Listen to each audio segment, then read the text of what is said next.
Damdag pila ka semana, di na mo ito ganahan. Niya mo ba na ang gugma? Di na gugma. Ang gugma, dili na siya feeling. Ang gugma, desisyon na siya. Gikan sa usa ka tarong na pamuna-una. Ug lagaw sa tanan, ang gugma, Ginoo. Gikan niya sa Ginoo.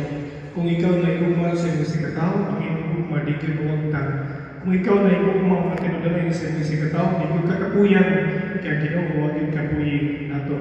Nagsun ka ni Kristo, importante nga ikaw doon ay gihigugma. Importante po na ikaw gihigugma. Importante nga ikaw ipanggapod.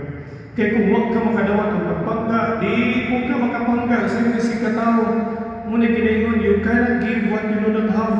Di you ka makahatag sa usiwa ka. Kung saan yung paghatag ng kwartas makinlimos kung ikaw mismo ang kay kwarta. Kung saan yung paghatag ng kwartas sa iyong sikataw kung ikaw mismo ka. Kasi may nagigugma ka, nagipangga ka. Buti na importante kayo ng kinanglan, ikaw mismo, kabaw ka, nagipangga ka sa pinikanan.